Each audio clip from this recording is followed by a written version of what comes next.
Praise the Lord. வாழ்வை வளமாக்கும் தேவ வார்த்தை 1 யோவான் 1ஆம் அதிகாரம் 6ஆம் வசனம். நாம் அவரோடு ஐக்கியப்பட்டவர்கள் என்று சொல்லியும் இருளில் நடக்கிறவர்களாயிருந்தால் சத்தியத்தின்படி நடவாமல் பொய் சொல்லுகிறவர்களாயிருப்போம். ஆம், நம்மில் பாவமில்லை என்போமானால், பாவங்களிலும் மீறுதல்களிலும் வாழ்ந்து கொண்டிருப்போமானால், பரிசுத்தத்தோடும் சத்தியத்தோடும் நாம் ஐக்கியம் கொள்வது இயலாது. பாவத்தை தெரிந்து கொள்வது தேவனை தள்ளிவிடுகிறதற்கு ஒப்பானது. நாம் அவரை தள்ளிவிடுவோமானால் அவரோடு எதையும் பகிர்ந்து கொள்ள முடியாது. நாம் அவரை தள்ளிவிடுவோம் என்பதனால் நாம் அவரை அறிந்து கொள்வது எப்படி? 2 கொரிந்தியர் 6ஆம் அதிகாரம் 14வது வசனத்திலே, அந்நிய நுகத்திலே அவிசுவாசிகளுடன் பிணைக்கப்படாதிருப்பீர்களாக. நீதிக்கும் அநீதிக்கும் சம்பந்தம் ஏது? ஒளிக்கும் இருளுக்கும் ஐக்கியம் ஏது என்று சொல்லப்பட்டிருக்கிறது.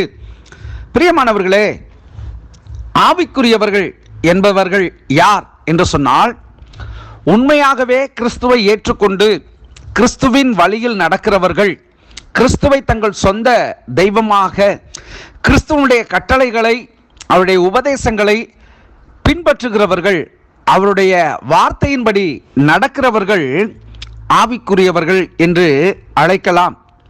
இன்றைக்கும் கிறிஸ்தவர்கள் அநேகர் இருக்கிறார்கள். கிறிஸ்துவை உடையவர்கள், கிறிஸ்துவை தங்களுடைய வாழ்விலே தரித்திருக்கிறவர்கள், கிறிஸ்துவுக்கு நேராக தங்களுடைய குடும்பத்தை நடத்துகிறவர்கள் என்று சொல்லி பார்ப்போம் என்றால் அநேகர் இல்லை. அதை சில இடங்களிலே ஆவிக்குரியவர்கள் என்று சொல்லக்கூடியவர்களுடைய நிலை மாய்மாலத்துக்குரியதாக இருக்கிறது.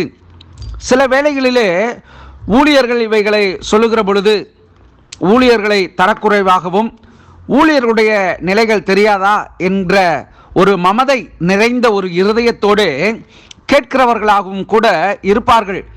ஏன் என்று சொன்னால், ஊழியர்களும் சில இடங்களிலே அப்படி நடந்து கொள்கிறார்கள். இது ஒருவரை ஒருவர் சாட்டி, ஒருவரை ஒருவர் நாம் குறை கூறு கொண்டு, ஒருவரை ஒருவர் நாம் இவர் யோக்கியமா என்கிற ஒரு நிலையிலே பார்த்து கிறிஸ்துவை நாம் உண்மையாகவே நம்முடைய இருதயத்தில் தரித்து கொள்ளாதபடிக்கு போலியான ஒரு நிலையை நாம் அடைந்திருப்போம் என்பது மாற்று கருத்து அல்ல. இந்த நாளிலே ஒரு பரிதாபமான உண்மை என்னவெனில், அவரை அறியாத அநேகர் அவரை அறிந்திருப்பதாக கூறுவதே தாங்கள் அறிந்து கொள்ளவில்லை என்பதை அவர்களுடைய வாழ்க்கையின் முறைமையின் மூலம் அவர்கள் நிரூபித்து கொண்டே இருக்கிறார்கள். எப்படி என்றால், கிறிஸ்துவ எனக்கு நன்றா தெரியுங்க, இயேசுவை எனக்கு நல்லா தெரியும், இயேசு தாங்க எனக்கு ரொம்ப பிடிக்கும், இப்படியெல்லாம் சிலவங்க சொல்லுவாங்க. ஆனால் அவருடைய வாழ்க்கை முறை, அவருடைய நடைமுறைகள், அவருடைய பேச்சுக்கள் இவைகள் எல்லாம் பார்க்கிற பொழுது இயேசுவுக்கும் அவருக்கும் எவ்வளவு வேணும் சம்பந்தமே இருக்காது. நம்ம வாசித்தோம் பார்த்தீங்களா கொரிந்தியர்ல, விசுவாசி அவிசுவாசியோட நாம் சம்பந்தம் கொள்ளக்கூடாது, அந்நிய நுகத்தோடு நாம் பிணைக்கப்படக்கூடாது என்று வேதம் சொல்லுகிறது.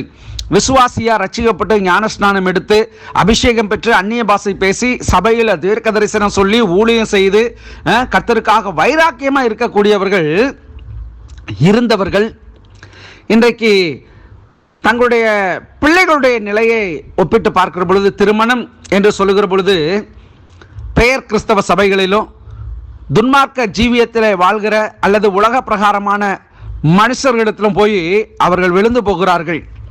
தங்களுடைய பிள்ளைகளுக்கு வாழ்வு இன்னும் அமையலை, இன்னும் திருமணம் ஆகலை அப்படின்னு சொல்லி, நான் கடவுளை நம்பினேன், கடவுளை எனக்கு ஒரு அற்புதம் செய்யலை, என் பிள்ளைக்கு வயசாகிட்டே இருக்குது, இப்படியெல்லாம் நியாயமான காரணங்கள் கூட இருக்கலாம். ஆனால் ஒன்று நன்றாக புரிந்து கொள்ள வேண்டும், அவருடைய வார்த்தையில விசுவாசத்தோடு இருக்கிறவர்களுக்கு வயது ஒரு எண்ணிக்கையே ஒழிய வயது ஒரு பொருட்டல்ல. ஏன் ஆபிரகாமுக்கு சாராள் 100 வயதில், ஆபிரகாம் 100 வயதில் அவளுக்கு குழந்தை பிறக்கிறது, சாராளுக்கு 90 வயது, ஏறக்குறைய பார்த்தீங்கன்னு சொன்னால் கற்பமே செத்து போயிடுச்சுன்றா. அப்படி ஒரு நிகழ்வு. ஏன்? தேவன் கொடுத்த வாக்குத்தத்தம்.